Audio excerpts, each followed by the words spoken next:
Hey, hello everybody. Welcome to today's stream. So let's try to finish today, or mostly finish it, this design for today. I'm gonna try to leave it completely finished at this tiger bracelet design. I just started 2 streams before. So let me know if you can listen my voice clearly and the music is not too loud, or even if you are able to listen to music maybe. And I'll try to pay as more attention as possible to your questions. So we'll try to answer all of your questions or try to read all your comments here on the chat. So please let me know all your questions, doubts, or your comments about what I'm doing, or if you need to learn anything else or a completely different thing, just let me know. I will be more than glad to help you as more as I can. And let's see, we can go ahead with the tiger bracelet. Let me check your comments, so more people are coming. So hello, welcome, and let's start. I'm gonna try to put the music a little bit lower on my headphones. So this is what I did on the previous stream. I'll leave it as you are watching now on the screen. And this morning I've been making some progress. So this is what I have. I'm gonna turn off the material here and should be turn this on. This is what I have. You can see I was working a little bit more mainly on the face and on the head. Now the head is a bit rotated to the right on this view. I was refining some shapes as well. Maybe you can see here the differences. You can see now here the head and the face was less finished as now. This is what I had. You can see here. Now you can see here now the differences between them. And let me put your comments here. And I'm gonna start from here where I already had made this morning, so I can tell to you how I did some things. You can see here on the previous screen I had the body, just the body merged with the tail. Here I have the main shape or the main body for the bracelet, but the hair was still as a separate tool. The only thing that I do is just merge them together, and I didn't mesh them together to get that one single mesh. I still have the eyes as a separate tool because I'm not still sure, or maybe for another version maybe we can add stones on the eye. I'm not a big fan of putting the stones on the eyes or the jewelry designs. I prefer to keep the eyes more or less sculptural, or like they are now. I don't like too much to add the stones on the eyes, but they are very famous. Most of the jewelry designers put stones on the eyes, but I'm not a big fan of it. So I will try to leave them as they are now. So let's come back here.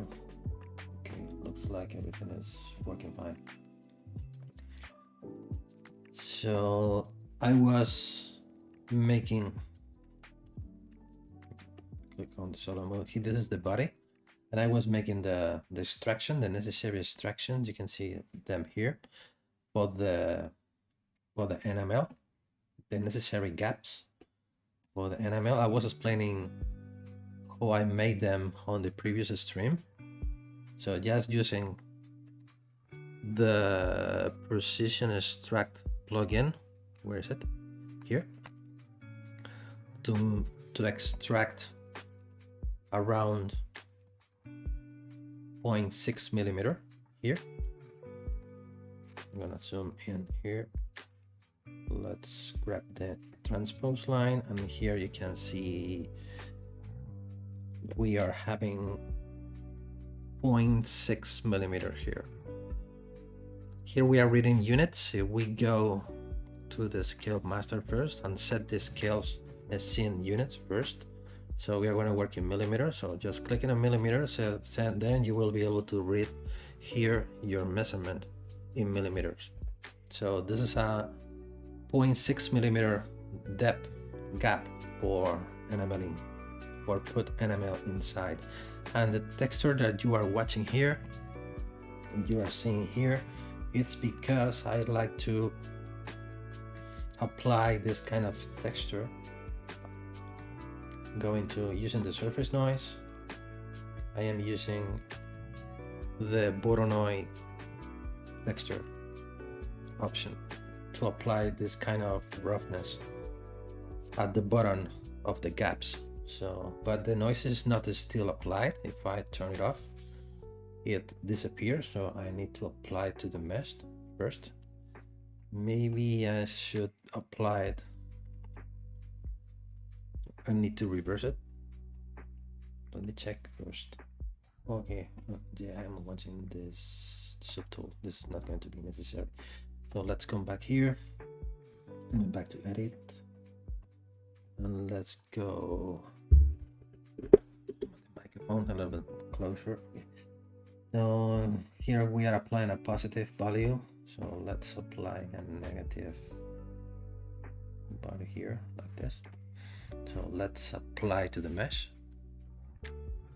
Maybe the mesh hasn't enough resolution, so before apply the noise, let's subdivide the mesh one more time, divide it, and now we can apply the noise. So we will get a little bit cleaner. But one thing that I don't like is to apply the noise on the wall, so let's undo this.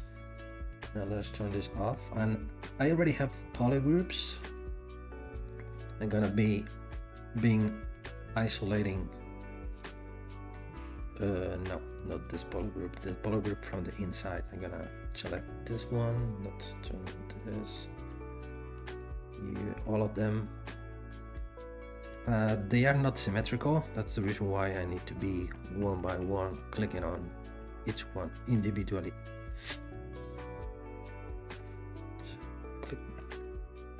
Because I'm going to apply only the noise at the bottom of the gaps, not on the walls.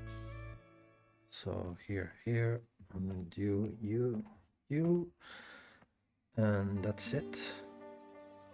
Yeah, looks like. So let's inverse it. Now we can noise, apply to the mesh, make everything visible, and now you can see now they only have been applied to the bottom of the gap. Yeah, I'm sorry, but because I can't pronounce your name, Min, I'm gonna call you Min. It's saying what shortkey I choose to make multiple selections. Let's come back here. So as you can see here, as I already have different polygroups, when you are making, I'm gonna make a full example. Let's turn this on. You can see here I already have different polygroups. So as I already have the polygroup, just using the gizmo or the transpose line, control and click on the polygroup. Let's invert the mask. I'm gonna sharp the mask a little bit. So anytime that you extract the polygons from the surface using the extract feature here, but I prefer to use the plugin when I have more control on the thickness. So let's go to the precision extract plugin. Let's extract a gap of 0.65 and create the extraction, clicking on this button. So if I select them, you can see here now that the individual polygroups has been created for each of the faces. This is the outside face, and this is the inside face, and this is the profile face. So just using the select rectangle or select lasso, Control Shift, and clicking on the desired polygroup, you will isolate the polygroup you tap on. So, and that's it. So the reason why I was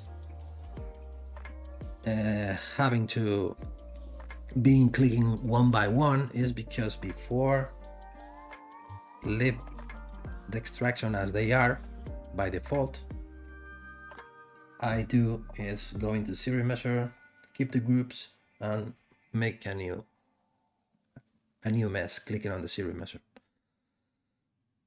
And for any reason, ZBrush gives you single polygroup, creates new polygroups. So you should be Control Shift and click, clicking one by one the desired polygroup till have all of the faces you want completely grouped as a one polygroup. So let's come back to the original. You are the original. Yeah, I'm gonna get rid of this one. Delete. Okay. I'm gonna delete this subtool as well. Let's delete it. So we start them from this point. So I can call it completely finish it. I mean, talking about the sculpting. So I don't want to be here touching more or refining more shapes, because for today I want to make different things. So the main body of today's stream is going to be talking about how to make it hollow and how to make the inside.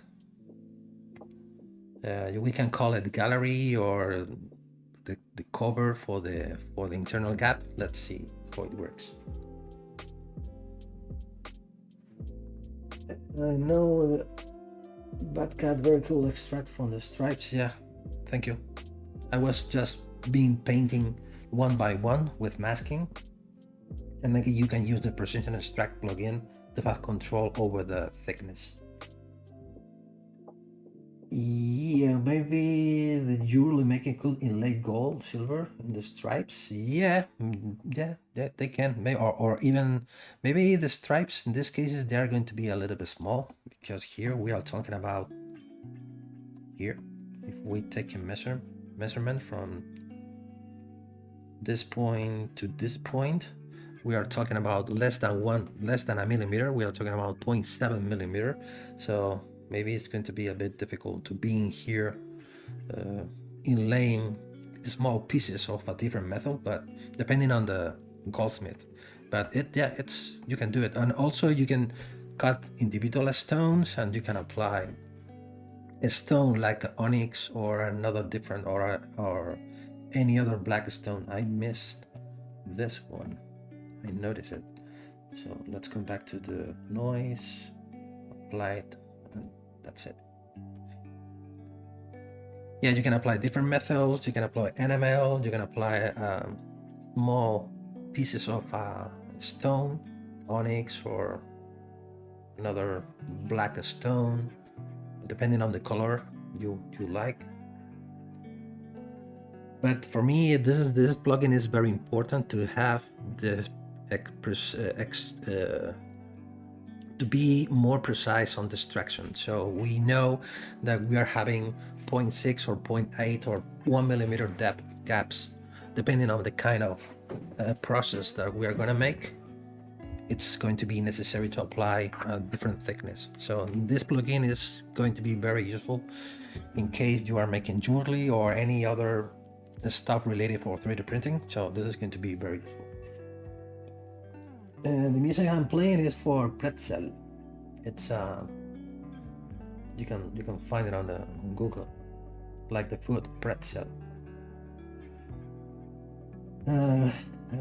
Great work, thank you very much. Real appreciate it. Really cool. The smooth groups brush works great with this workflow. Yeah, the smooth groups, but when you are looking for more, even more harsh surface finishing, it's much better to use the polish by features instead of smoothing the poly groups using the smooth groups brush, because with the smooth group brush, the brush tends to soften the mesh to don't leave the edges so sharp that you can achieve using the polish by feature option. Yeah, how do you clean up the inside of the extruded surfaces? What do you mean? I think I'm gonna make it again. If I have this, whoops, let's call again to the stripes using the poly groups. I recommend you, anytime that you are thinking about to make an extraction from the mesh, you can use the shortcut Ctrl Alt to be sharpening the mask, or you can go to the masking menu, and start clicking many times the sharpen mask before going to the extraction. So now we can precise extract.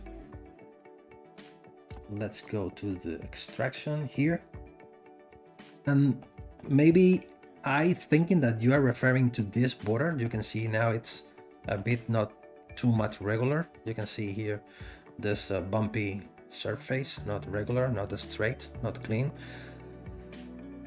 You can take advantage that we are having different polygroups, polygroup number 1, polygroup number 2, and polygroup number 3 on the sides.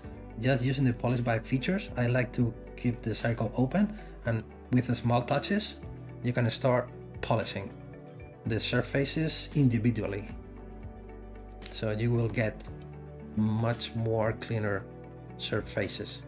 For example, if you use the default polish, you will achieve something like this. But if you are using polish by feature, you will find this control here. Going to the deformation menu, you will find them here. Also, you can use the polish by groups option. It works the same, but I prefer to use the polish by feature because it's consider ZBrush looks if we have polygroups or creased edges, both options. So it's much, in my opinion, much more useful than the just polish by groups option. How do you clean up the inside wall you have there was jagged? Yeah. I think the question was already answered. So just using the polish by feature. Yeah. Also, you can see if I turn on the poly frame. This is the kind of topology that you have when you are making an extraction from any mesh. You can see you have the original topology in this face and the original topology on this face, on the external and on the internal face. But on the sides, on the profile, you will have this kind of long polygons that goes from one face to the other. I prefer, depending on the thing that I need to do, but I prefer to go to zero measure to keep this on, to keep the polygroups, and let's say try to keep the double amount of polygroups and click on the zero measure to get a new topology like this. So maybe in some cases will be much better to handle depending on the thing that you want to make, but you can leave it by as ZBrush gives you by default. But in some cases this will be necessary to remesh again the extraction, but in this case it's not going to be necessary.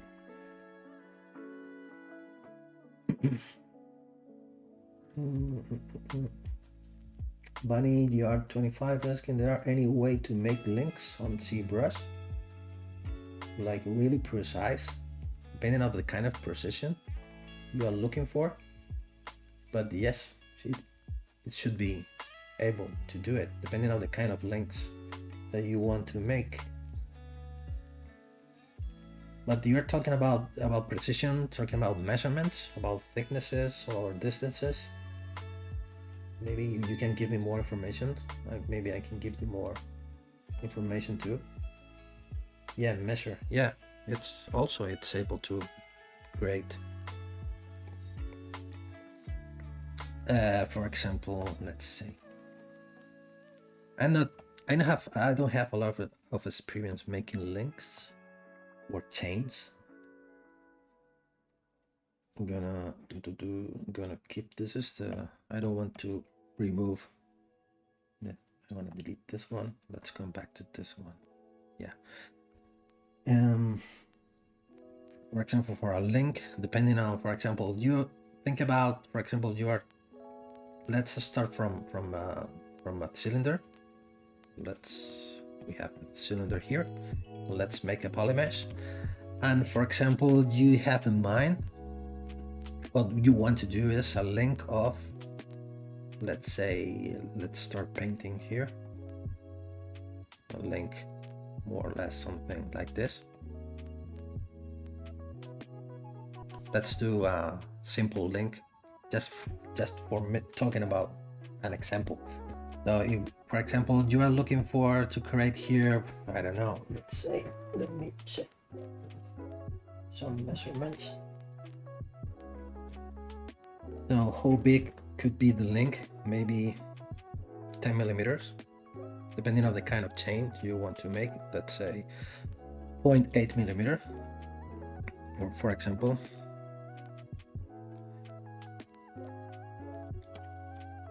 This is going to be 10 millimeters or 8 millimeter here. Oops. 8. This is going to be an 8 millimeters. And here we have, for example, 3 millimeters. An internal gap of, depending on the thickness here, if we are creating here 1.5 millimeter thickness, let's see, we will know the internal gap, the internal space. So what we can do is, starting from a cylinder, I'm gonna turn on my, let's grab the middle here. You can extrude it here. Let's call the gizmo. Then here you just start playing with the shape of your link. Let's say the shape is going to be enough. So let's go now to the scale master. Now it is 3.3 millimeters by 2 by 2 millimeters. We said that this needs to be 8 millimeter tall. So let's say 8. And it's going to be proportionally, it's going to be, we are using here 8. We're going to get, or almost 5 millimeter. Let's resize the subtool. And now we are working, let's come back to the set as scene. Now we are working with 8 by 4.83 millimeters. But we want to make it a little bit more narrow. So let's turn this off, and let's say should be the Y, I think so. So let's type in 3 and resize the subtool. Now it's going to be the other axis. Let's undo it. It's not going to be the do it. Undo. Here we are. So let's read it again. So let's select this axis 3. And this is the 3. You can see it now. It doesn't look very good. Let's say 4. And now here we have, what you're having is the internal negative space. The only thing that you need to do is, for example, to start creating the link in itself, curve tube snap, for example, to start creating tubes. You can see here. I am gonna make a test with the IM draw size. So let's say we want to create a 2 millimeter thickness. No, I think with this kind of brush, this method, this is a 3.1. Yeah. So let's make it a smaller. And there you go. So the only thing that you should do is to start dragging the curve, and when you are out, press the shift key and you will wrap the tube around. So but as we don't want to have the middle of the tube from the inside, so let's use this, put this here, maybe a little bit less. Let's check the measurement. Congregó el presidente del gobierno, José María Aznar, y animó a los asistentes a impulsar con creatividad e imaginación una estrategia clara, coherente y propia de la marca España en el exterior. Y entonces explica... Okay. So what we need to do is to check the measurement. We are working with the right measurement.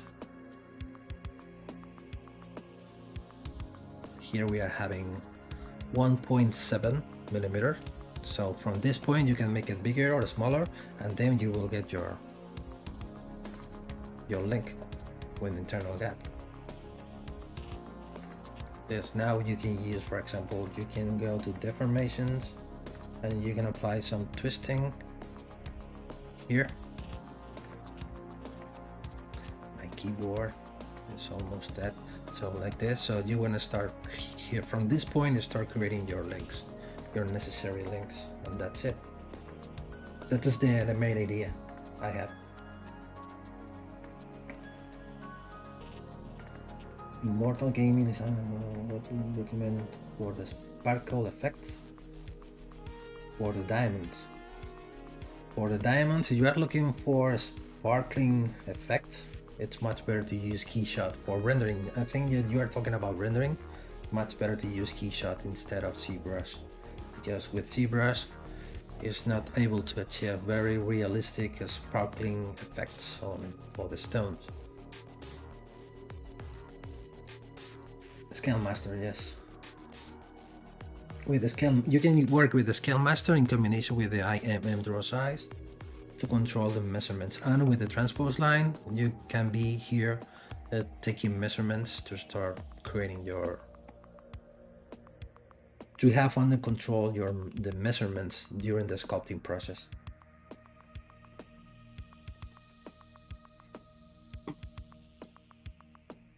Oh, okay, didn't know about those plugins for measure. Yeah, the Scale Master comes by default with the ZBrush installation, but if you want the IMM draw size, you should go to the Pixologic website.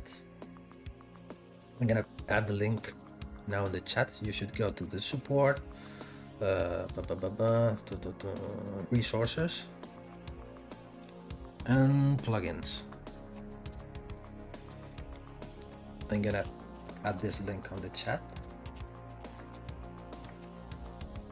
And here, mostly at the bottom, here you have many different plugins. Some of them are official, means that they have been tested on the latest version, but from my experience, all of them works, or at least all that I use.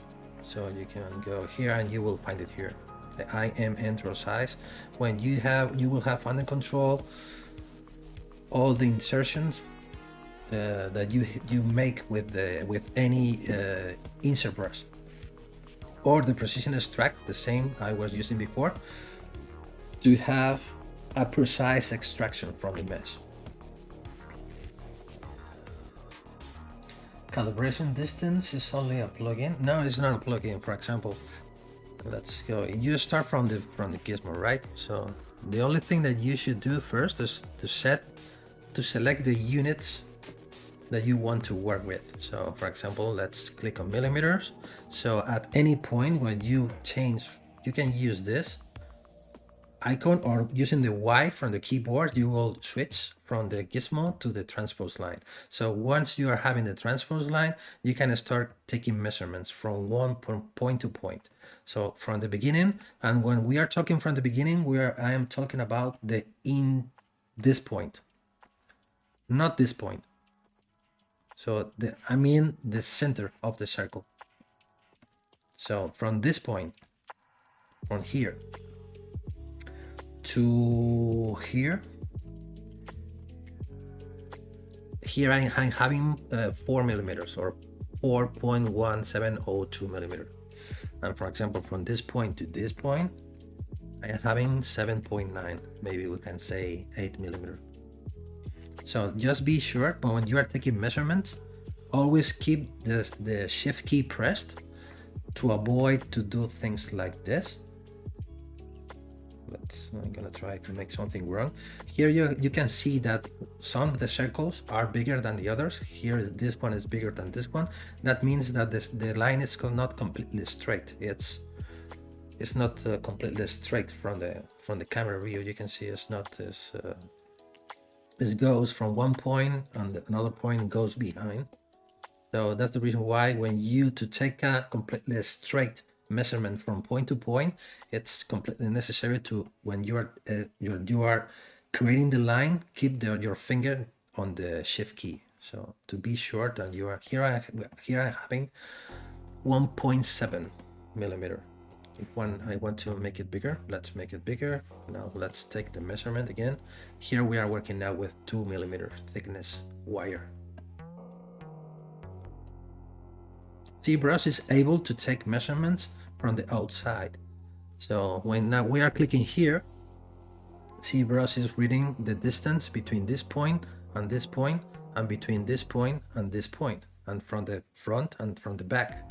But it's not able to take a measurement from internal points. So for that, we should be using the transpose line.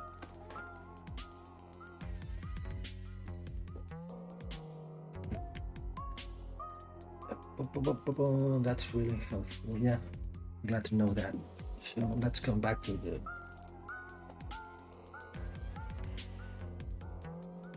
depending on the links that you, as I said before, I haven't got a lot of experience about making links for chains. This one thing, I know that it's a jewelry theme that maybe many people are doing very cool chains with the custom links, but I didn't make any.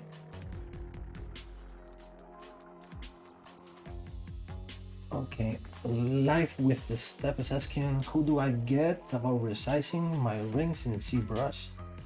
So a size 7, what you wanna size it to a 9. So okay, I'm gonna import one of my already made rings. For example, I'm gonna try to find one of cool ring I made on one of my streamings. Let me find it. I think it should be here.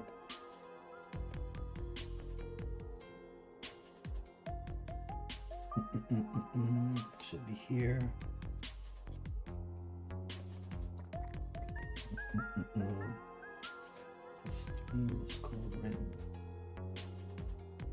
Okay, should be this one.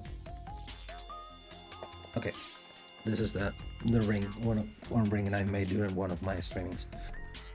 So for example, what I do is, what I'm gonna take, the first thing that I should know is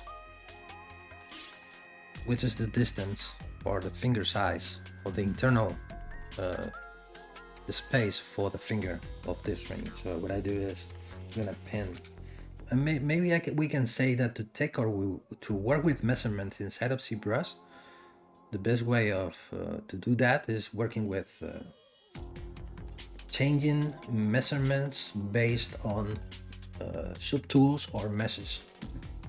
So see what ZBrush is not able to say, change me the ring size, changing this internal point. As I said before, what your ZBrush can do is, ZBrush can recognize how big is this.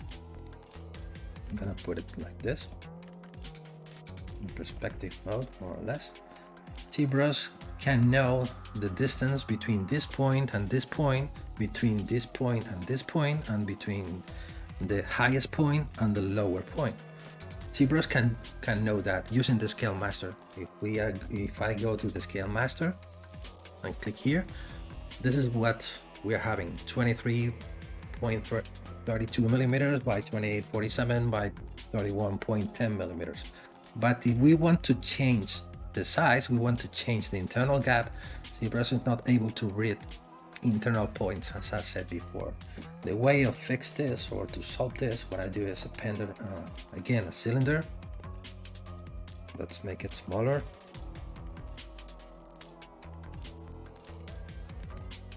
Yep, like this. We can make it bigger.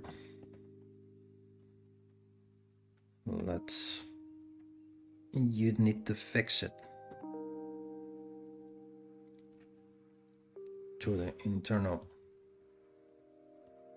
And now you can know now which is the internal space reading the measurements from the cylinder. So set the scene. Now the cylinder is now 19.44 millimeters.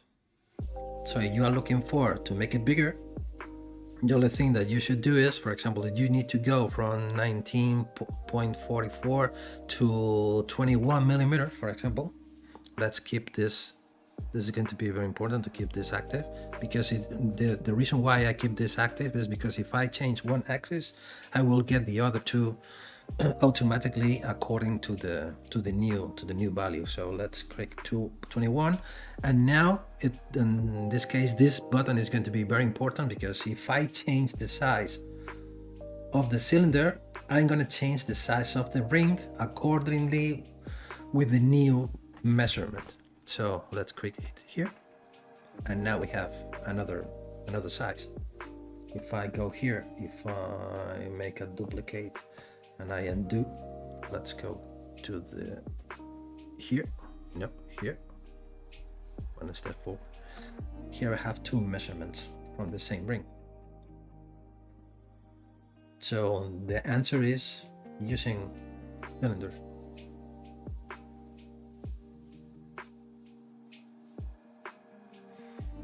But we should know what means a number 7 size as more precise as possible. I mean, you need the measurement instead of the number of the size. So 19 millimeter, 19.5, 20 millimeters, 20.5 millimeter.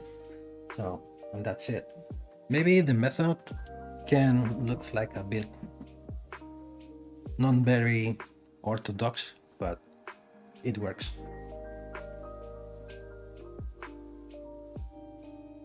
Yeah, this is if you want to know, you want to learn new one.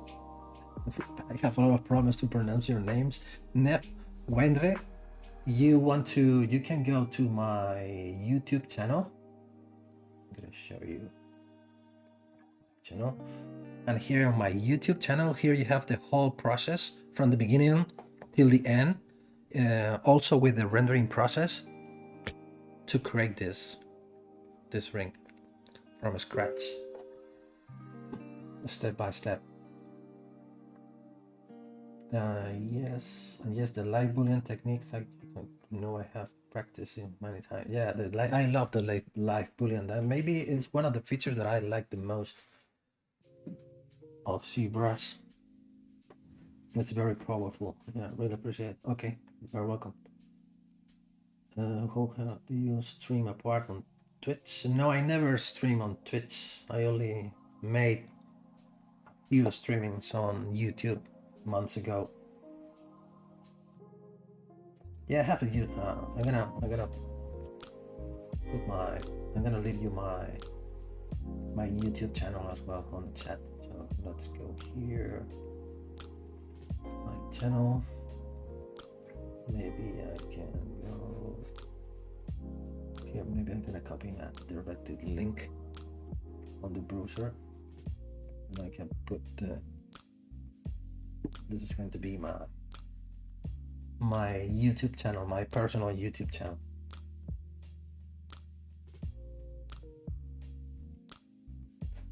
So this is the way that I change the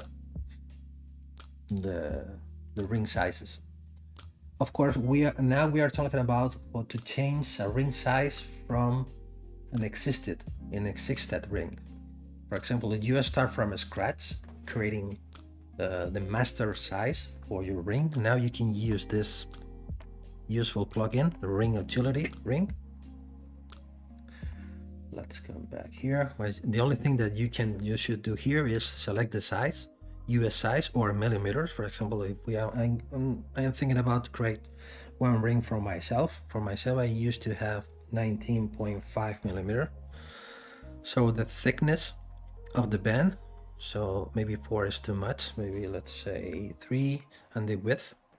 When the thickness, for me, the thickness and the width of the band is not important, because during the sculpting process or the designing process, you are gonna be able to change them. So doesn't matter. That doesn't really matter. But let's say, I think when you are creating your base mesh, ZBrush will give you the band itself and will give you the necessary mandrel calibrated with the measurement you set before as the finger size. So from this point you can start building your rings. So when you have the master mandrel or the master subtool, you can change one subtool, and clicking on all as I did before, you're gonna change everything according to the new size. So easy. And thank you very much. You subscribe to my channel. I really appreciate your support. Okay, so let's go ahead again with the tiger. Where are you? Here. Let's come back to the tiger. As I said before, it's not completely necessary to be here asking questions about what I am doing. So as you were making, just drop your questions about any other themes. We can be here talking about different things. Neil, is it necessary to hollow everything every time I make a pendant?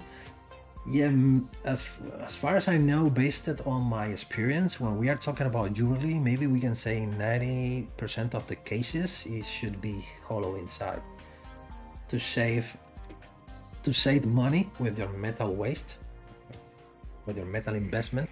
And of course, when you are wearing a pendant, to make it lighter enough to make it comfortable. So don't make it too heavy, but depending on the people or the client, some clients likes to wear heavy pieces on the hands or on the necks, but it's up to them. But based on my experience, based on the commissions or the project that I receive, maybe I can say 90% of the cases they should be hollow inside.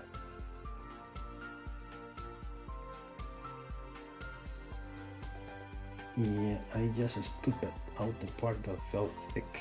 Yeah, I prefer to make instead of try to scoop, as you said, to try to with the part that you feel that they look too thick. It's much better to use another method, at least to be more precise in terms of getting homogeneous thickness on all of the surface.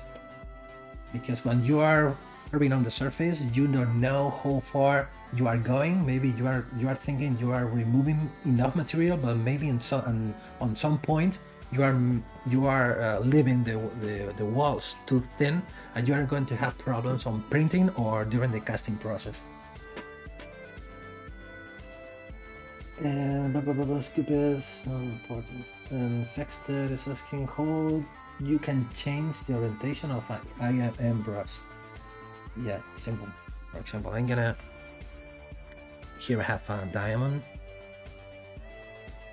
For example, if I have a diamond like this one and I want to make this mesh, that the mesh works as an insert brush.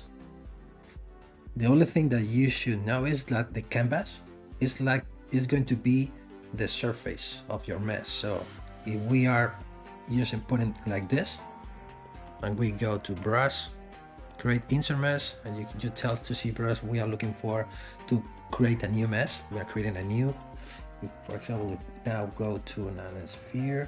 Let's close this.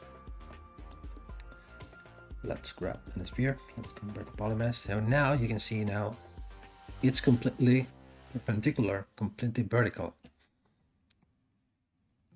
from the surface. But you select this orientation and you go here come back again, creating some mesh, and then instead of creating a new brush, I'm gonna append the position that we are making to the existing brush.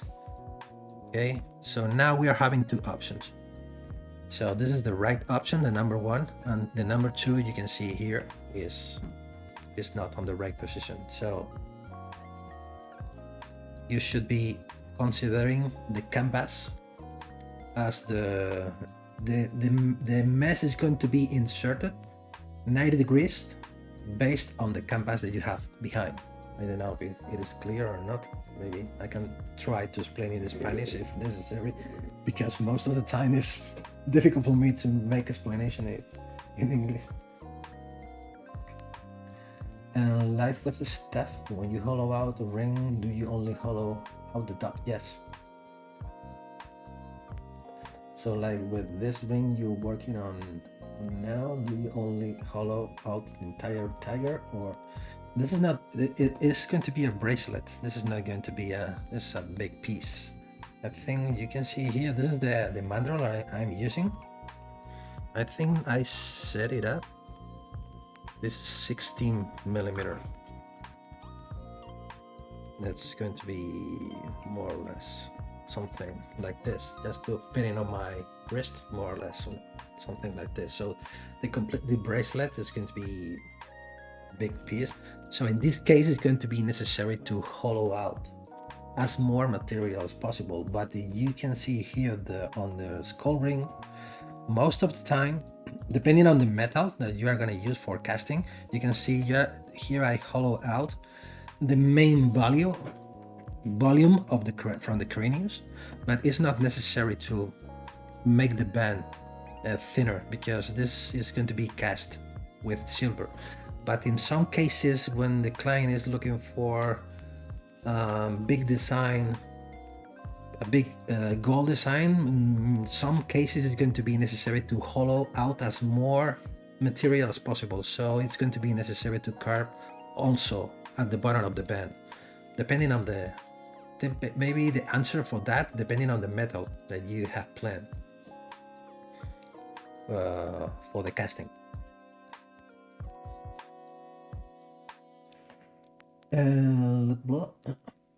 If you want to make prongs on that ring, do you use a specific technique? What kind of prongs are you thinking about? Depending on the kind of prongs, let me know what kind of prongs are you saying.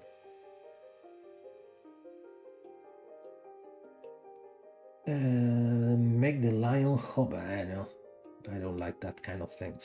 To holding stones on the mouth and putting stones on the eyes, as I said before, it's not my style. I don't like it.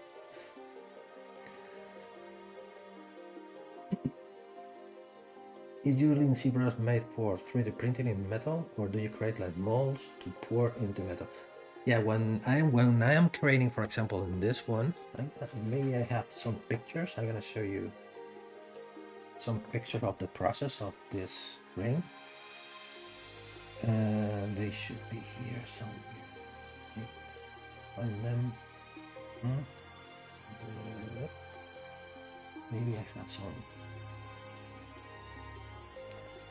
Yeah.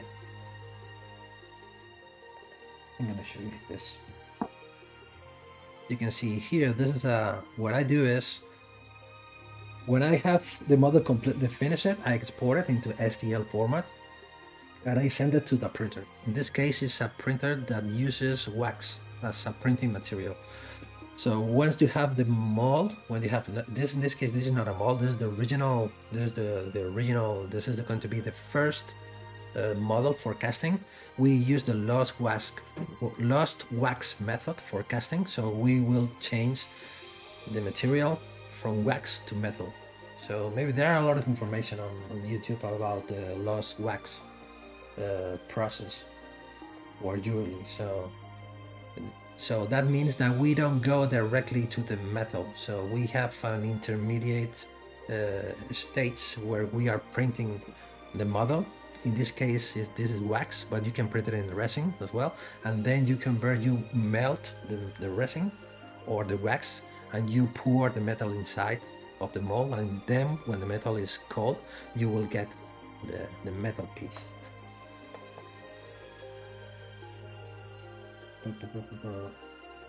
Let's make molds. Yeah, depending on the, for example, if we are thinking about massive production, you should be thinking about making molds. So with one master thing, or with master printing, or with only with one piece, we can start making molds, and when we can start making copies. But if we are talking about one single piece, it's not going to be necessary to make any more, depending on the kind of production that you need. Yeah, you make the mold with a 3D print, then you cast it. Yeah, exactly. Then the mold is made with the 3D printed, with the 3D print, or depending on the kind of material that you used, wax or resin, and then you pour the metal inside of the mold. How do you change? You can change the orientation of the 60 mm brush that flows in curve mode, like a serpent. You should be, if you want to change, you already have an existing IMM brush that works as a curve. You should be, for example, I don't know. You should start again from the beginning and start creating the insert mesh first. For example, let's say if I grab a sphere, let's make, I already have here a sphere, this one. So let's make it, let's just squeeze it. Let's make it like this. Let's turn on my symmetry. Let's add some tapering at the bottom. So, and now this is going to be like a scale, dragon scale or serpent, the snake scale. You can do this. And now you can, for example, you can create a copy here. Let's create another one here. Let's create another one here. Let's put it here. Let's make a copy here. We're creating here, and now we want to make, this is going to be a new insert brush, create an insert mesh. We want to create a new brush, and now we go to a stroke, curve, turn this on, we can start making curve like this. But by default it's okay. But at any point, for example, if you already have this, let's change the orientation now, like this. Let's come back again to brush, insert brush. Now let's append the new orientation. And if we are still working on curve mode and we're noticing that the scales are not well orientated, the only thing that you should do is go into a stroke, turn this off. Let's then grab anywhere. For example, you can grab another subtool, or in this case from the existing subtool, you can drag it. You can go to modify topology, for example, now geometry, modify topology, click on mesh from brush. So now you will have only the mesh, and now you can start again selecting the right orientation. So coming back again, create insert mesh, new, and now once you have the new position, you can now turn the curve mode on again. So now you can do this. And if we go, instead of 1, we can 0.8, let's say 0.7, and that's it. And this is very useful. For example, if you start from the Mandrel, we already have this Mandrel already made. This is a 19.5 millimeter. What we can do as I had made before with a curve brush. Let's come back on here, and you start drawing the curve, and now press the shift key, and now you will get the scales, grab it around the cylinder. So this could be the beginning of a ring design. Let me revise your questions. What is the point of the URL design? Do you 3D print them? Is this for anything particular? In this case, this is just for, we can say it's just for fun, or just for learning, or just for showing to you how I use ZBrush. Because here, most of the time, I'm just showing to you different techniques. In some cases, my professional work, what I do is, the objective is to have the STL file. It's going to be manufactured, printed, casted, and so on. But during my streaming, I try to, what is my, here. This is just for being here, showing to you different techniques or my different workflows that I use applied to jewelry designs.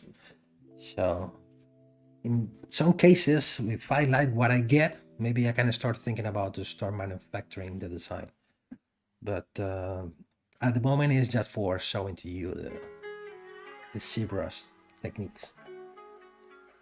But it's my, I work as a digital sculptor for jewelry design as a professional. So I made during the day or during the week, I've been making many different designs applied to jewelry design, rings, pendants, reliefs, many different things.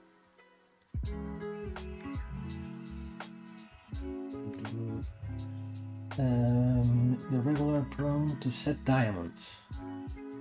Yeah, but you're talking about set diamonds with on a pavé, or with a single stone, 4 stone prongs diamond setting. There are a lot of ways to make use of those. And are you saying that the music is too loud? Sagittarius 61? Or you want to make it even more loudness? The scroll gets larger when you change the ring size. Yeah.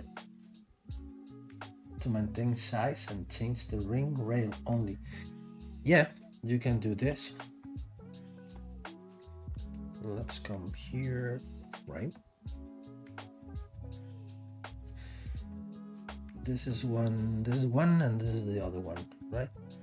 This is the bigger one I'm gonna do here. And depending on, if you are looking for a very drastic size change, so maybe we can say we already have here 21 millimeters. If you are looking for going from 21 to 17 or to 16 millimeters, it's going to make it much more smaller, or you are looking for to make it much more bigger. Maybe in that option, maybe we can have problems, but if not, it's just a matter of being adjusting manually by hand the size. Let's grab this. We can say we can make a mask here. Let's turn on the symmetry. Yeah, we are working with symmetry. Let's blur the mask. This step is going to be very important to blur the mask as more as possible. And now you can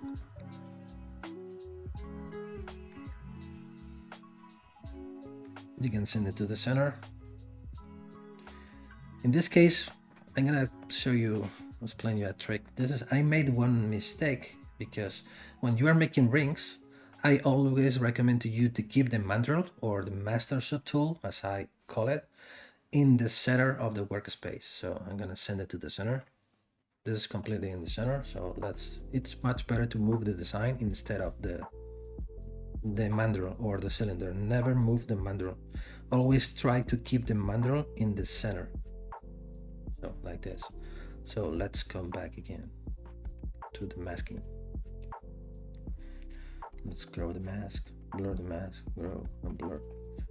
So invert the mask so we can make it here until this point. And the reason why I try to keep the cylinder in the center is because anytime that you are hitting here the house, you can see here you are sending the selected subtool to the center of the workspace. In this case, you can see something weird has happened, so it's necessary to open the lock and then send it to the center. So now we are working from the center of the ring size. So we can invert the mask, and now we can invert the mask, send it to the center. We can make it bigger.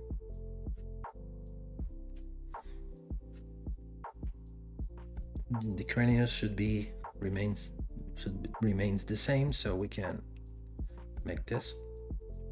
And now you have another ring size. Maybe we can make some finer adjustments here.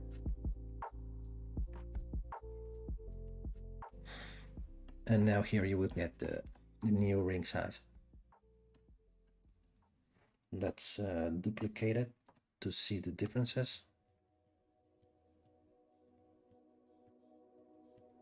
Like this. And this is what we get using the same cranius with a new finger size. I think the answer is depending on the design that you want to change, maybe you should try to find maybe another method will work better, but in most of the cases this kind of method should work.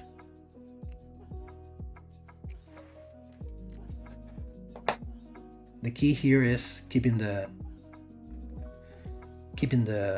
mandrel or the cylinder in the center of the workspace to being able to use the house, to send in the house. So now we are making the rings bigger or smaller from the center of the ring size. So never move the mandrel or the cylinder. In 3D printing, what is smooth? In 3D tattoo is asking in 3D printing, what is smooth STL? Can we export from ZBrush? What do you mean? Yeah, we can export XTL. If you, for example, if we want to export the new size, this is which is the new size? This is the smaller, this is the bigger one. Okay. Just going to export. And now here on export, now you can see select the STL, all of the formats that you are able to export file from ZBrush. You can use the STL or OBJ are the most common for 3D printing. Most of the time the STL is much better than OBJ, but just clicking on the export button, you are going to be able to export an STL from ZBrush. No, I don't have any printer at home.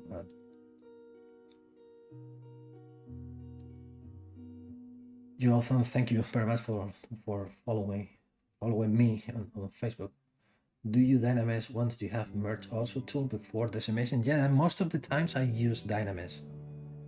Most of the times, depending on the thing or the process that I need to use, but most of the time I use Dynamesh or light boolean, depending on the case.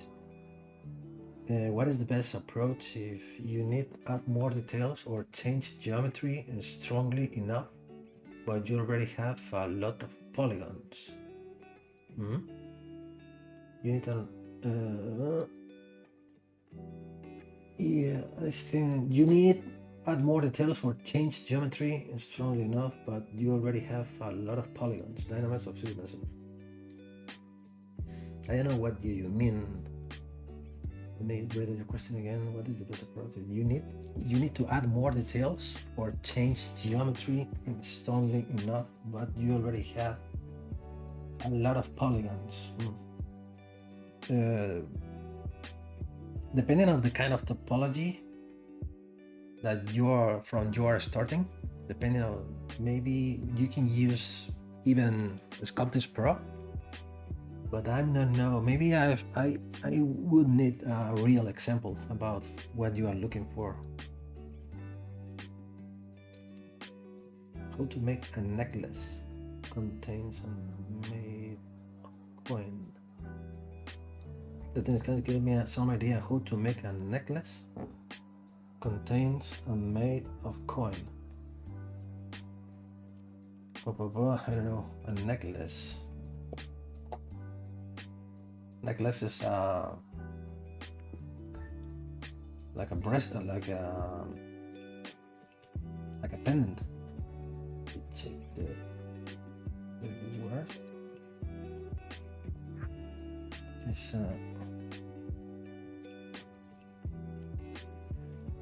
yes, I don't really understand because a necklace is without neck. So yeah, how to make a necklace contain and made of coin? I know.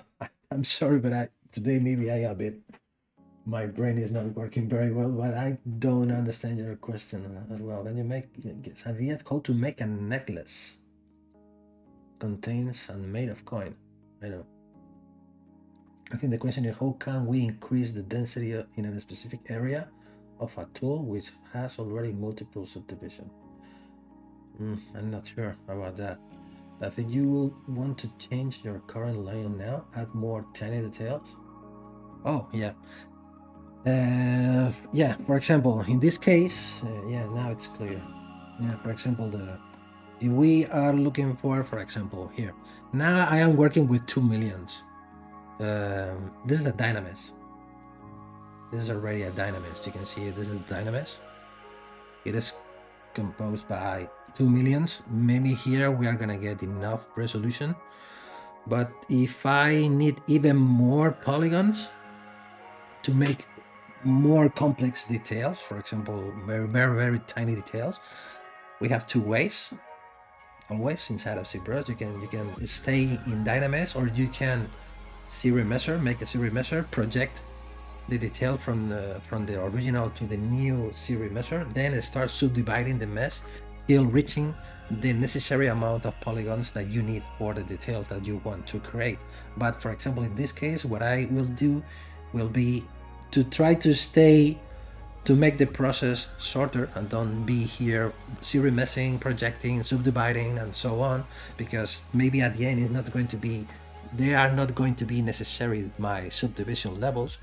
What I will do is go into the sub-plugins. This is one plugin that you will find on the right, on the same place as I shown to you before, Dynamesh utility, because maybe I can be thinking that instead of 2 millions, maybe I going to need 4 millions. So here I'm clicking 4. I prefer to set up the blur to 0 to don't apply any blur to the surface. And now click on Dynamesh, and ZBrush knows how many polygons I'm looking for, and ZBrush will give it to me the necessary resolution for such amount of polygons. And in this case, maybe the polygons are not enough. Maybe we can reach 2.4. It's not going to be necessary. So let's say 3 instead of 4. There are too many.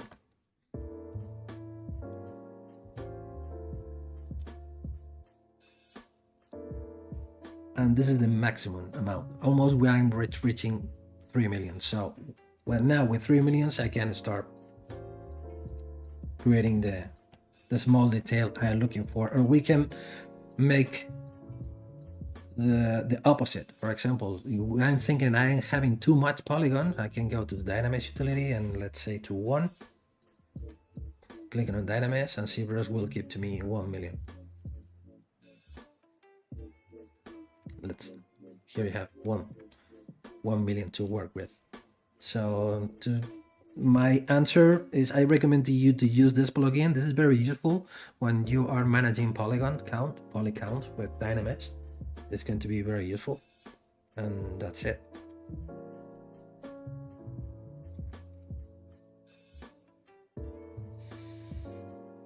The current now more tiny detail, but depend. For example, to being here to adding more information. For example, if I am looking for to add more detail only on the face, on the head,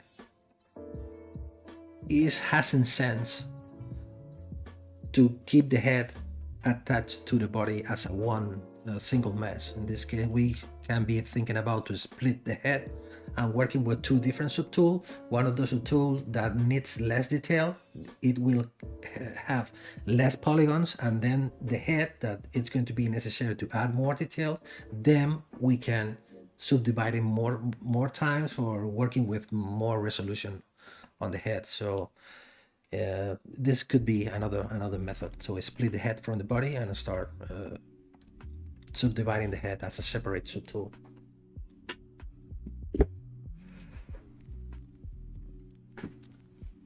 Shahim is asking how to resize rings. I was explaining it before, talking about how to resize this ring to create different sizes with different methods. What? This is not the original. This is the original. Okay. Kenneth was how to create a career in like freelancer. Ooh. Yeah, that's a big question. Yeah, how to create a career in like freelancer? Like maybe your career must be based on your work. So first start improving your work as more as you can. Once you have good jobs or high quality jobs, you're gonna start posting your jobs on the internet, on as many sites as possible, always trying to looking for the right places. For example, if you are making jewelry, try to make your post on specialized groups on jewelry, or talking about Instagram or Facebook, or use hashtags applied to jewelry designs and things like that. Try to reach the right people. But the first step to take is to start making quality jobs, I think, or maybe quality or different jobs depending on the things that you are looking for. Shaheen is best to, for example, this ring or rings that have stones. Yeah, depending on, for example, if we have we will have a problem, because if we are having a ring with the stones and we are looking for to change the ring size, and we are looking for to change the stones accordingly to the new size, depending on how many stones we have, or if the stones could remain the same size or not, yeah, the problem is going to be bigger. As more stone that we have, we will get more problems. So yeah, with ZBrush, the only way is to start making the ring size bigger and start placing the stones again, depending on, for example, we are talking about a pavé. If we have made a pavé, you can figure out that we have this lion, this tiger completely covered with the stones, and we are looking for to create a big one or a smaller one. We should start again with the pavé covering again, because if not, we are going to be changing the stone sizes again as well. So in ZBrush, it's not possible to change more than one size at a time. I don't know if I am explaining well. I'm making a good explanation, but when we are talking about the stones, always we are having problems when we are talking about jewelry designs.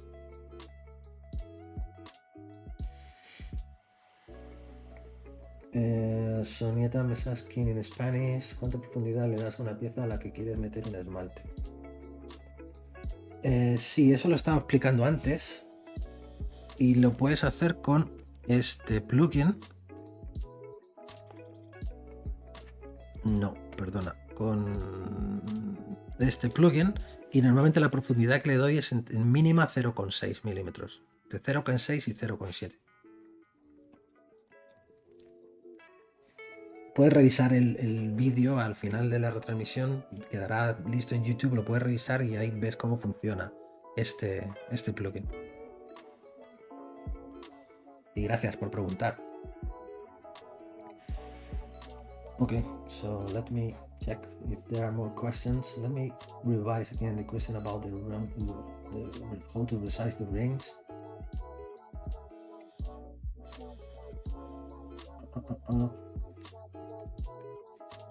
I think we already have a missed question about the prongs, but I don't find it now, because you were asking something about how to make prongs, or how to create the prongs for the stones.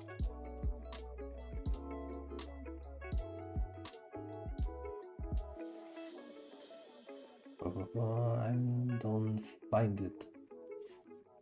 I miss it.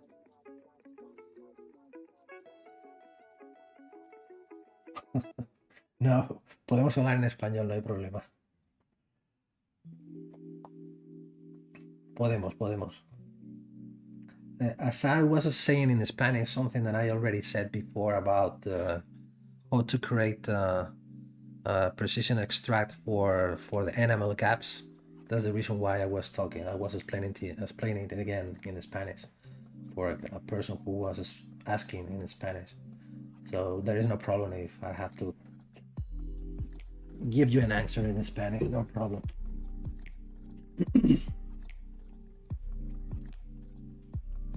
Yeah, thank you very much, Akshay. I'm still trying to find the question about the prong. I don't find it. Yeah, I don't find it. Prongs, for example, let's say maybe we can, I don't know, maybe I can make you an example here. Or I make the prongs. The prongs or grains or pavés, I don't know. I'm still trying to find the question. ¿Cómo era el nombre del prong para los diamantes? Fuiste tú. En español, otra vez. Sí, what are you asking about the prongs for pavés? For example, if let's come back to the brush I made before. Insert here I already have diamond. So here I have a diamond. You can start thinking about this will take a lot of work, but maybe you are start thinking about to cover the whole body with the stones, and the stones that you have available, they are 2 millimeters, for example. Let's say you should go to here, IMM draw size, to here and clicking here, and you start growing the stone on the surface. Come on now. So every time that you hit the control key, you will set the stone to 2 millimeters. For example, let's make another example, 1.5, new size. Set IMM draw size, just start dragging the stone, and now control key, now we have a 1.5 millimeters. So now from this point, you can start covering the stone. Another extra step that you should take is to adjust this to be sure that you are putting the stones correctly on the surface, like this. Okay, so control, you can, anytime that you hit the control key, ZBrush will give to you a 1.5 millimeter stone. Now what you can do is you can split them, split hidden to get them as a different subtool. And now what I have is a custom brush that I made, the same concept I was explaining before. This one here, a longer prong or a shorter prong. I should turn this off first. And now if you're looking for example 0.8 prongs, let's set this as well, depth, and now you're gonna start setting the prongs in place one by one, of course. Every time that you are hitting now the control key, you are putting 0.8 millimeter grains for the stones, and from this point follow working till cover the necessary surface with the right stones, and that's it. Maria Fernandez asking, do you have a big library of self-made models, or do you always start from scratch? Yeah, that's a good question. Yeah, during my career or during my years of experience, I have been doing many different things, many different designs, animals, persons, and different stuff. So you are collecting, you are creating a library. But in terms of being professional, we are talking about if we are professional and we are spending as less time as possible when we want to deliver a design. You can start from something that it's almost done what you are looking for, maybe we can say we got it completely 50% of the job done. We can start it from here instead of starting from scratch. So that means that you are going to save time and you are going to be able to deliver your work before the deadline. So in that case, I think this is a good habit, and you are going to be more professional because you are going to be able to make things faster than always start from scratch for everything. So it's my opinion.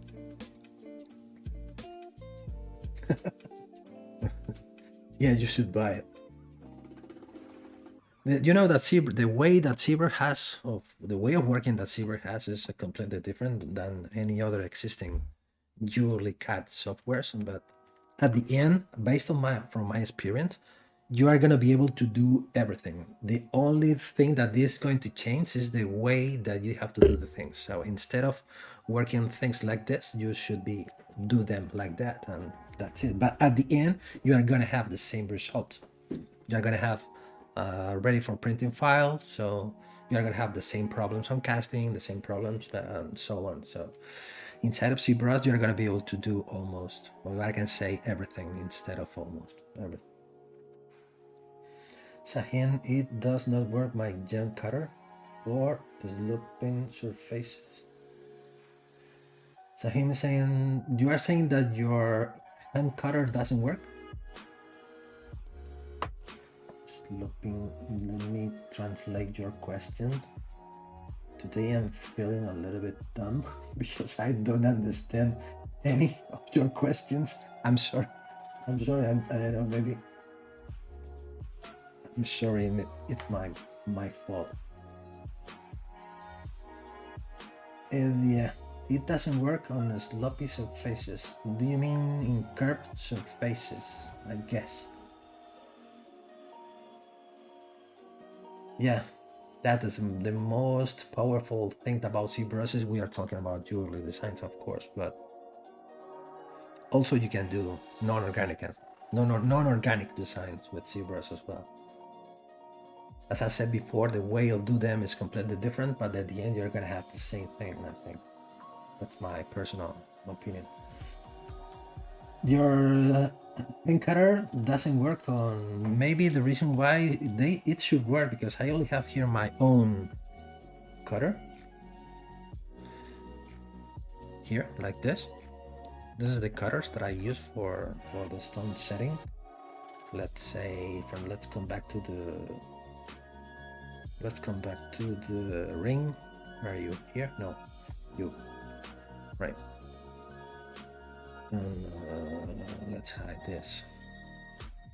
So this is the only thing that you should do is start fixing with this graphic. You will find it here inside of brush menu, go into depth, and you will find the graphic here. The black line means the surface.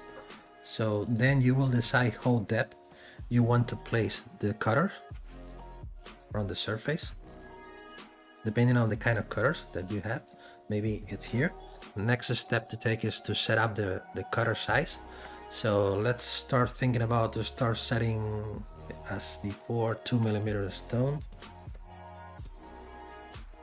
And now control, and now you can start putting the. Now we are using the shortcut W for moving and Q for placing. So you can start being here placing as more cutters as necessary. So I'm used to use this shortcuts Q and W to start like this, and you can start placing as more cutters as necessary. Now split them. Split what I did, split hidden. Okay. So now here you will get the seats or the cutters. Of course, the cranius hasn't the necessary thickness. That's the reason why I am trespassing the surface, because I don't have enough thickness on that part of the design, because It's just an example.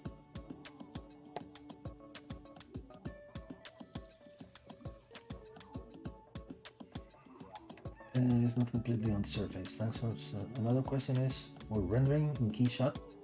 Is it a problem that the stones are stuck in?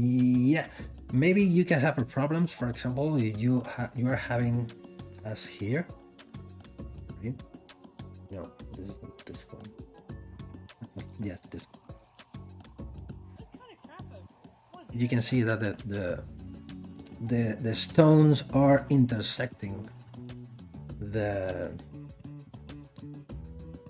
surface. If I open this,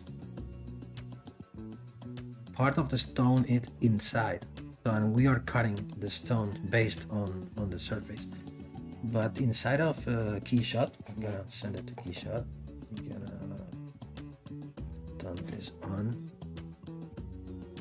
I'm gonna send this one and this one. I'm gonna split this. Click, click, click, split hidden. I'm going to send this one and this one. So let's send it over to KeyShot. Because inside of KeyShot you have an option when you are using the hemstone material, like this. Let's make the environment a bit bigger. Okay, and now here, if we are zooming in, for example, let's grab that. Let's make a quick test. Let's go to material, metal. Boop, boop, boop, boop, boop. Okay, let's find gold. No, this one, no, this one here.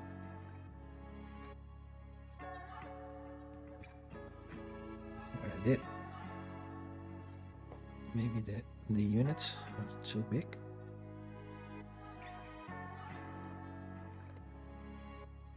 Okay, let's send it again.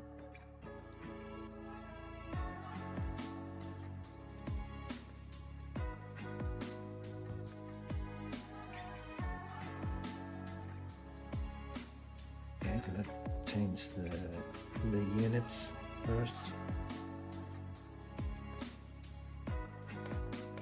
Let's make the environment bigger. Yep.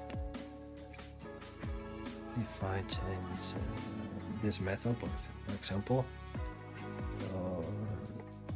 this one, if I go to now gemstones, where are they? Let's make here, for example, if I select this crystal diamond and I apply them to here, always try double clicking here, use this ignore intersecting geometry, and now you will ignore the part of the stone that gets inside. Just selecting this feature will be fixed in most of the cases. Maybe we can say 25% of the cases that this will fix the problem.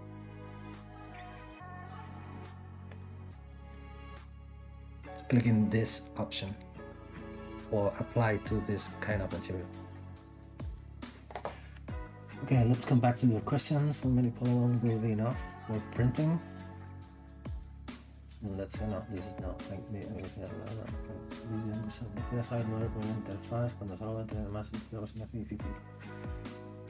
yeah.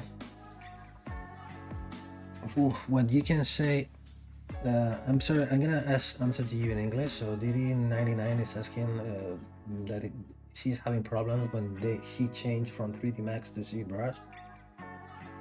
Yeah, of course.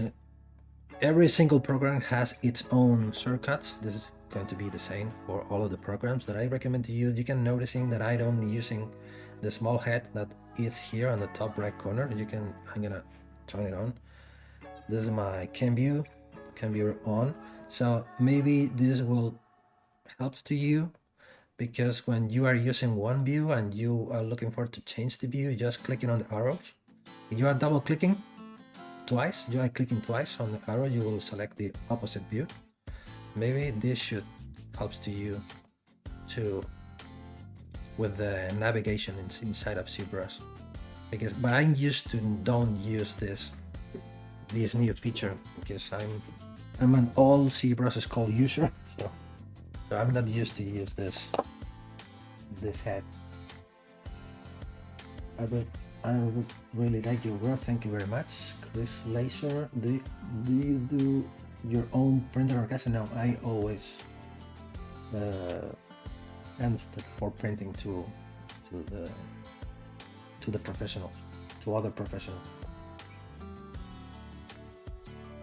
But I try to print and cast from time to time, some of by design, to try to learn, to try to connect what I'm doing on the screen with what I'm getting on the printing and on the casting, to try to learn what I'm doing wrong or how to improve my work inside of ZBrush, how to give more quality to my clients, on how to avoid problems to my clients.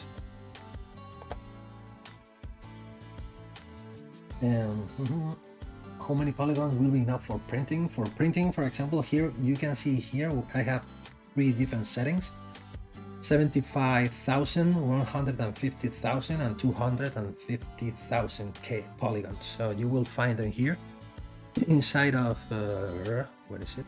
The 3D print hub. No, 3D print hub, no, decimation match. You have different presets.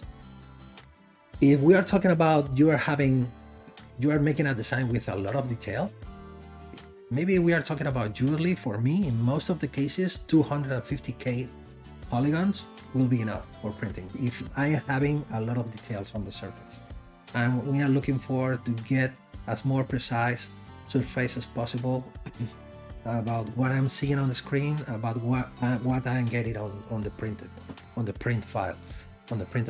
But if you look, it's just a kind of trial and error. For example, if we go, let's create now an example, a quick test.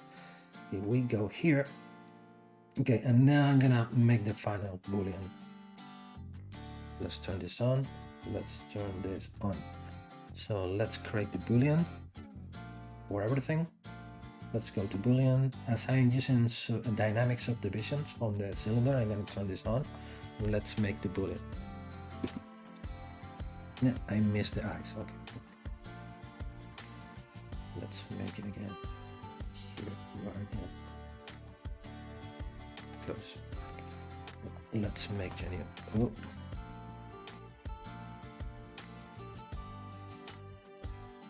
I forgot to turn on the eyes again now. For the third time. Okay. Let's wait for the result. ZBrush is saying to me that the boolean has several warnings. Let's see what happens. If we go, this is going to be the union mesh. Okay. So the thing that I do is split to part to check if any part is inside of the model. So split to parts, so always okay. So we are having this 2 little floating pieces. They are almost invisible because they are very tiny. So what I do is select the original and delete the others. So this is the model that I'm going to use. I'm going to duplicate it. I'm going to keep the original. So here we have different polygroups. I would like to retain this one. Control W for the rest. I'm interested on keep this one.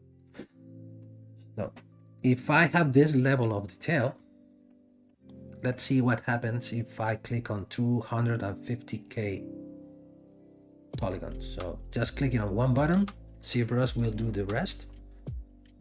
So we'll start analyzing the mesh, decimating the mesh till giving to me 250,000 polygons.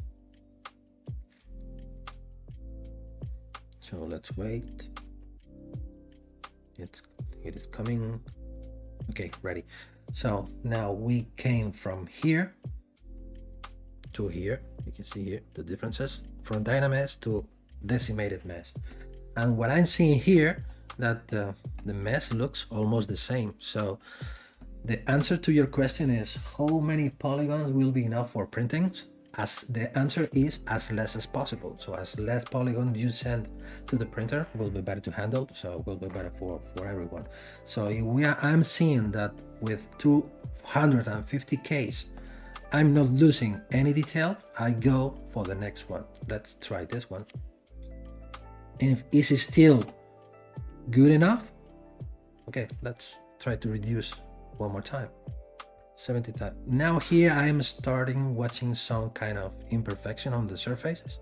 So I undo this latest operation and I stay at 150K thousand. So you stay between 150K preset and 250Ks will be enough for most of the cases. If you want more polygons, for example, if you, and let's undo it, come back to the original, 1 million, almost 2 millions, and you are looking for more polygons to be more precise on the decimation, you can use the custom. So let's say I'm looking for 500Ks, 500s, and click on custom, and ZBrush will keep to you 500,000 polygons. But I prefer to keep as less polygons as possible, because as I'm gonna do now, I'm gonna send out this file from ZBrush to another software to hollow it out, to make it hollow. So as less polygons I send to the external software, all of the operations will take less time than if I send 1 million, or in this case 400,000 polygons. So let's come back to 150Ks. So the answer is as less as possible, depending of the level of detail you need. So, but it's starting from 250Ks from my experience will be enough for most of the cases. Sometimes to save time, I download audio from internet with look closer. Yeah, it's good. Yeah, it's good. It's okay. Maybe the client wants to a cut character, I download a primitive shape identical to the given one and I rework it. Yeah, sure. Yeah, that's yeah, you can. I think we should be practical. So, and I said before, in terms of being professional, to spend less time. Most of the times, it's not necessary to start from scratch or from a sphere. If you feel yourself as a Michelangelo, you're gonna start always from scratch, from a sphere. But if you are having, for example, during the week, you have 3 different deadlines and you need to deliver them as fast as possible. So go ahead. No, I don't have any NFTs yet. I still don't know what they mean. I'm still trying to understand what they mean.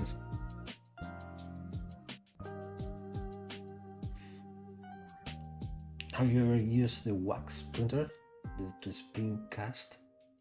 This, yeah, I was using most of the designs that I sent for printing are printed on 3D System project, wax project printer that uses wax for printing. High quality. It's the 16 micron surface quality. Can we have a render live only one day? What are you saying, Vivan Santra? Can we have render? How to render live only? Yeah, sure. We can make a streaming about how to render a piece. Do you know if the caster put the diamonds on the wax or resin model before the casting, or they put? Well, yeah, depending on the kind of manufacturer. Some of the manufacturers, to save time and to save money, do that. But if we're talking about how high jewelry or high quality jewelry, the stone should be set directly on the method after casting. But depending on the kind of manufacturing process that your manufacturer is using, or the price, maybe maybe the money is the answer. Depending on how many money do you want to put on one design, you will select one or other process.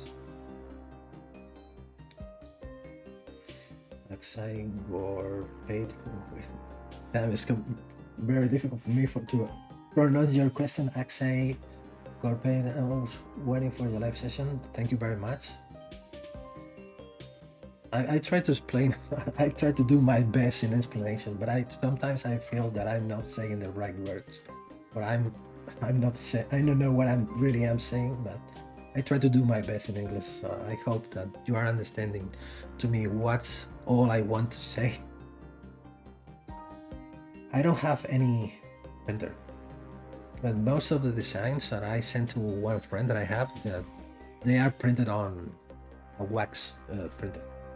So I'm gonna send it this for Halloween. So I'm gonna send it out. I'm gonna export. I always used to use OBJ format when I am sending the file from one program to another, or from one software to another. Let's say this is a tiger bracelet number 1. So I already have this file exported, so I'm gonna use now mesh mixer, or I'm gonna import it. Tiger, this one. I'm gonna make it hollow inside, so let's go to edit, hollow. This is the only software that I use different than ZBrush. I only use this software just for make designs hollow inside. Let's select 0.8 wall thickness, offset distance, solid accuracy. I try to put this as far as possible, mostly at its maximum value, and make it hollow.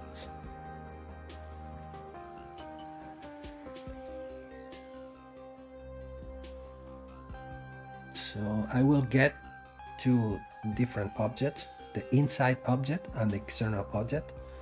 So looks good. You can see here the offset between the 2 objects. Whoops, here from the external wall to the internal wall. Let's create more density here, more accuracy. Thank you, sir. Render live session, make it soon. Yeah. What are you interested on any specific kind of rendering? Because you know that I'm not making that very traditional jewelry, so talking about just simple rings with the stones, and so I prefer to render more complex material than oxidized silver and things like this. So once I have the offset done, I accept it and I send it back to ZBrush. File, export, and send it. I overwrite the same file, and then I export it again with the two objects, the external wall and the internal wall. And let's go now to ZBrush. Let's go here, and then I import it into the same page. So I import, and here you are. So, and now what I do is split the internal shell on the external shell. Just clicking on split to parts. Now this is the internal and this is the external. The external should be above like this, and this is going to be the internal. Why do I seeing it like this? Because it's like we are watching from the inside, so it's going to be necessary to flip the mesh. So display properties, flip, and this is the internal. I like to apply a bit of polishing like this, and now it's time to open. Let's make this fast because it's a bit late. So I'm gonna select, this is the original with the original amount of polygons. What I'm gonna do is as I already have two different polygroups, I'm gonna isolate this polygroup. Yeah, I'm gonna use this feature, start shrinking.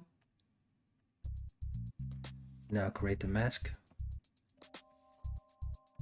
like this. Let's blur the mask, short the mask like this. It's going to be enough. You can see that it's not completely perfect, but it's not a problem. It's not going to be a problem. But maybe I can try to fix before the extraction. Maybe I'm gonna fix this. But this is not going to be a problem. This is going to be the power of the live Boolean system, because we don't need to be precise for the first time, because with the live Boolean we can fix things during the designing process. So let's extract now. Let's go to the extract. Now for this, I'm not going to use the precision extract because I don't need a precise extraction. Let's go to extract and extract. Let's say if it is, let's apply more thickness. Instead of 0.02, let's say 0.03. Now let's say 0.04. Extract, accept. Yeah, I have a problem here. Let's select this and delete hidden. As I made before, I can start now going with the polish by feature with it open. We can start polishing. This is what the reason why I said before it's not necessary to be completely accurate when you are creating the mask, because after you can do this. And now we can, now this should be at the bottom of the list, because this is the behavior of this one is going to be a negative like this, and this is going to be a negative as well. And now we have the thing open, and there you go. So now if we are looking, we are finding, for example, here this is too close to the border, this is too far to the border. What we can do is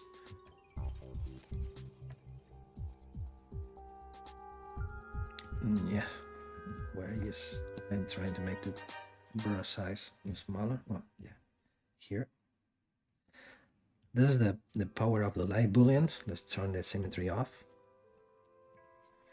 And now we can, instead of, maybe I'm gonna try to make it symmetrical. Here we don't have a symmetrical form, but for the cover it's going to be much better. It will create a symmetrical gallery. So how to make it symmetrical? We can use this feature. It's a feature that I use a lot. Mirror and well on the right axis. In this case, it's going to be the Z, like this. Now we have a completely symmetrical form, 100% symmetrical.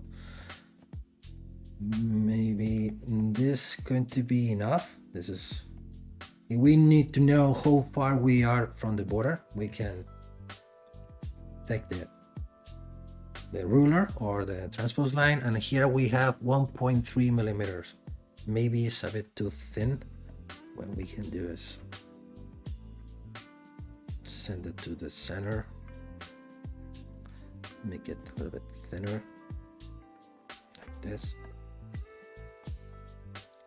to stay a bit, stay not too close to the border. Now we are having here 1.5 millimeter. Yeah, it's going to be enough, because we should, this border is, this corner is too sharp. This needs to be, now is too sharp. Where's my, yeah, it's up here. Now I'm talking about this instead of this. Maybe it will be better if we go apply a kind of smoothing here on the border. So if we have here 1.5, maybe we can make it rounder, this corner. Maybe we will be around 2 millimeters, and maybe it will be enough. Okay, anybody have questions? Oh, I like all type of render for you do for you, especially you render for okay. Okay, so we will talking about rendering during streamings. Take note. Yeah, it's completely necessary to save material because, for example, let's check how weight it is. If I go to the original, this is the original, this is solid inside. For this, you will need another external plugin. It is called Kitco Metal Quotes. Where is it? Here. And we click here. Sometimes ZBrush will says to you this: the subtool is not a single watertight mesh. Okay, blah blah blah. So we can close holes, and there you go. So now we are thinking about to start casting in silver to be realistic, not talking about gold. Look at this. You can see we are talking about silver. We are talking about 168 grams. This is going to be very heavy. It will leave it completely solid. And this is more or less the price, more or less. You can see here the price, silver. But if we are talking about gold here, this is going to be the price in gold. Very expensive to leave it completely solid. That's the reason why we always need to make things hollow inside. Let's check. And in gold, it's around, let's take the silver as a reference. Maybe we can say it's around 170 grams, around solid. Okay, let's put it here. Grams, this is the solid version.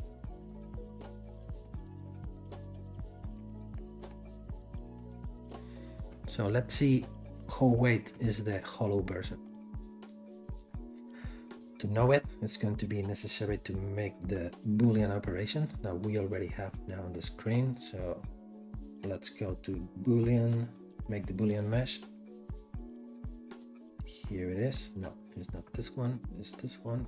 It's this one. So close holes. And here. And now we have in the same silver, we have, you can see here, this is 50 grams. You can see here the difference. Here you have your answer, the answer to your question. Why do I need to make it hollow? Because we are saving a lot of metal, we are saving a lot of money, and we're making the design more comfortable to wear. That's the answer to your question. Let's can show this. Okay.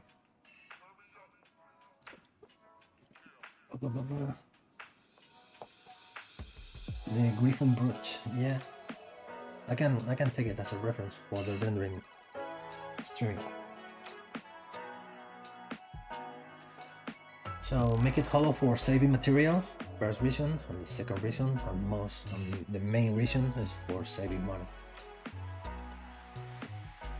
When you're following a 2D concept for a client, do you have to hollow the concept precisely, even the 2D concept doesn't make sense? In 3D, depending on everything depends on the size. Depending on the size.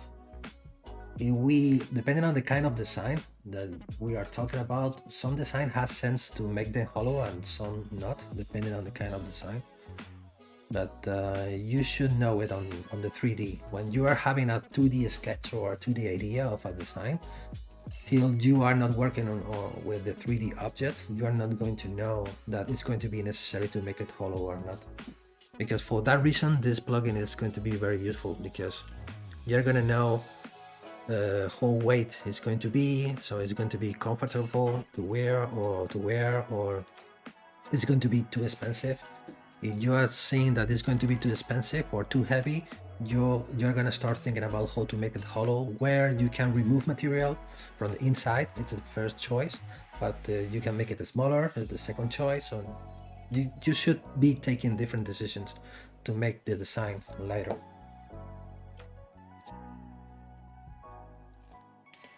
Well, what you're following, yeah. You missed it. What the wall thickness you created in this? Yeah. The wall thickness was 0.8 millimeter. 0.8 millimeter. I set it in Max Mixer. Yeah, this plugin, when we are talking about jewelry designs, it's completely necessary.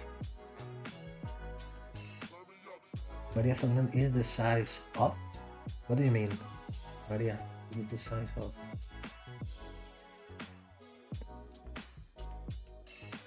Your ring, the ring utility, it's very good for setting ring sizes. Just to start creating your starting point. The ring size, and the most important subtool that you have when you're creating a ring size is the Mandrel, what we call Mandrel, or this is the master subtool or the cylinder. So from here you're gonna start building your ring design, because this is going to be the finger size, and this is going to be very useful because you can tell to ZBrush how many millimeters you want, or in talking about US size or ISO size, it's going to be very easy to set up the ring size.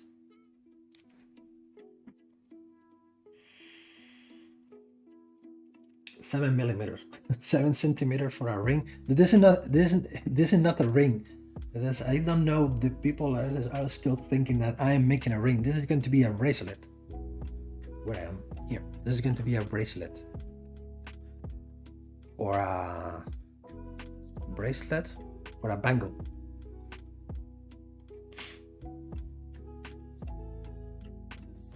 It's not a ring. Yeah, if we are talking about this for a ring, this is going to be a very big ring, or a giant. Yeah, this is going to be a bracelet. I'm gonna try to make it a bracelet, because I am still thinking about the hinge system to open and close the bracelet. Yeah, Life with a Step. This is the only software that I use. This is only external software, external tool. Maybe we can not be talking about a software, because I only use a tool from that software. I only use Max Mixer for make things hollow, because the offset between the external and the internal part, it's more precise than ZBrush. So, and if we are talking about jewelry, we are always talking about 0.8 millimeter, 0.6, 0.75, 1.5 millimeters, and as more accurate as possible wall thicknesses.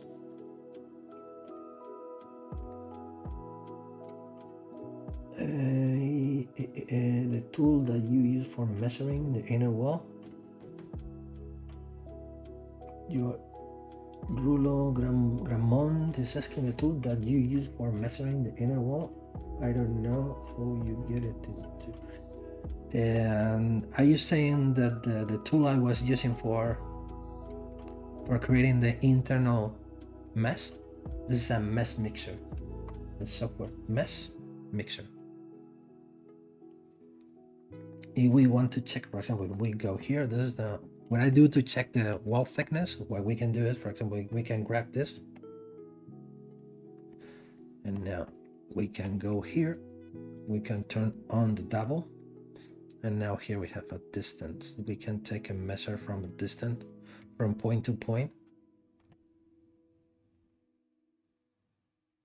and this is from this point to this point. We decided on Mesh Mixer is 0.8 millimeter wall thickness.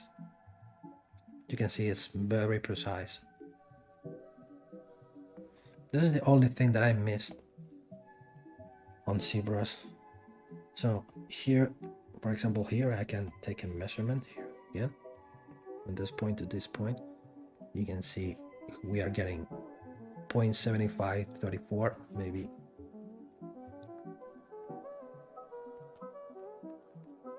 .8 millimeter thickness, wall thickness. It is correct.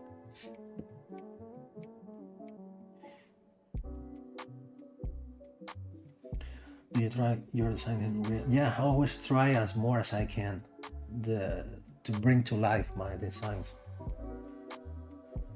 Yeah, because I was saying that before, because my work is, my main tool is ZBrush. You know, I spending at least 8 hours let's say from 6 to 9 hours all days working on ZBrush. But this is my main tool, my working tool. But from time to time, as more as I can, I try to send some of my designs for printing and for casting, because I need to know that what I'm doing on the screen works on the real life in terms of measurements, distances, weights, and how the design works. It is nice, it is not nice, or things like this. So I try to send it for printing as more as I can, and for casting as well, and for stone setting, because I need to learn from the people who are creating the manual work. So because I'm giving to them just one digital file, but I should know that what I'm doing is correct in terms of all of the factors that are included on the jewelry manufacturing process. I already have this ring already casted and finished. This is one of the rings that I sent for testing to know that the ring fits well on the finger, and when you are wearing the ring, you are feeling comfortable. You can move your hands and you're not going to lose the ring because it's not too heavy on top and things like this. So it's I think, in my opinion, it's professional to being making printing testings and casting.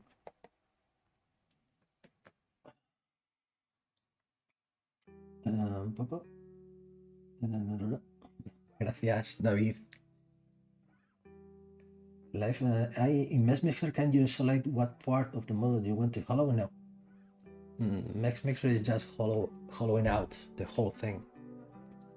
For example, I'm gonna answer your question. For example, let's think that we are creating a. Let me check if another streamer after me, because I don't know if I need to finish now. And I'm going to be in a hurry because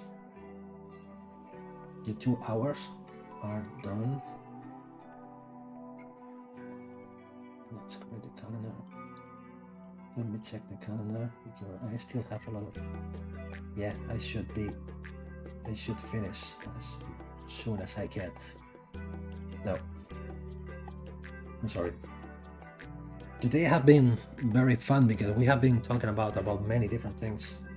It's been a very fun streaming because you were making a lot of questions. I will try to answer more questions next Wednesday. Anyway. Do your clients can you give 1 millimeter so I can give you normally one part that are too small to be able? Oh, I don't know. You are still having a lot of questions. Maybe I don't have time. I'm not going to have time to answer all of them. You can give so you can give it one part that are too small to be followed.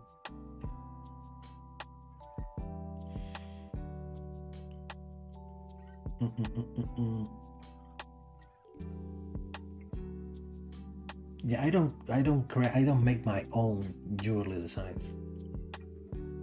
Yeah, from time to time, yeah, I'm always creating. When you go to my website, you can go to my website. I'm gonna show you.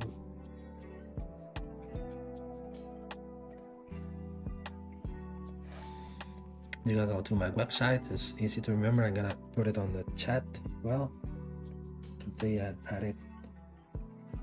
So here in the galleries, digital renders, all are my designs. So from time to time, as I said before, I try to send for printing and for casting, but not all, because the skills that I try to improve are my digital skills with ZBrush. So what I sell to my customers are my digital sculpting skills. So that's the reason why the only reason why I print and cast some of the designs from time to time is just for keep learning about the jewelry processes. You go to here to gallery and you go to cam and castings. You can see some of the testings I was making based on my designs to know how complex is one design for printing, how far I can go to achieve the same result that I can achieve with a rendering like this one, for example. You can see here this pendant. I made this pendant during one of my previous streamings, and you can see here the brooch here the same. That's the reason why I try to print and test from time to time some of my, but I'm not a jewelry designer. Maybe we can say that I'm more digital sculptor, because most of the work that I do is focusing on jewelry design, but I do also figures, statues, and many other things that you can do with ZBrush as well.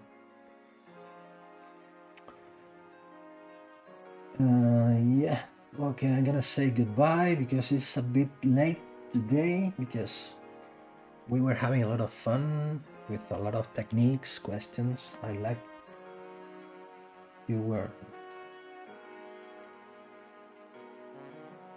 This was the Matrix. Yeah, you just could plug and know everything about you need. Yeah. Okay, and so I will be here. I need to confirm it, but I'm sure that I'm going to be here again next Wednesday. Next Wednesday is going to be February, right? Yeah, the 2nd. Wednesday, the 2nd of February. So I didn't make as much as I had in mind at the beginning of the streaming, because we were talking about many different things. I like it, but I'm gonna try to finish this by myself. And for the next streaming, I'm gonna start with a completely different design. What I have in mind is to start making a snake ring. Let's see what I do at the end, but the first idea that I have now is I'm gonna create a ring, a snake ring, and we'll be talking about the ring sizes and how to make scales of for a snake design and things like this. So I hope it has been useful and interesting for you today. You can subscribe. Please subscribe to the channel so you will be updated about my next stream for another streamers inside of the Pixology website and YouTube channel and Twitch and other platforms. And anyway, I will be sharing with you my next streaming on my social media sites, and I will wait you here again next week. And thank you very much for being here. As I said before, today has been very, very useful and funny, I think, because it was very interesting. And let's see what happens next week, and we'll see you here making more organic stuff applied to jewelry design. So stay safe, have fun with ZBrush, and see you next Wednesday. Bye.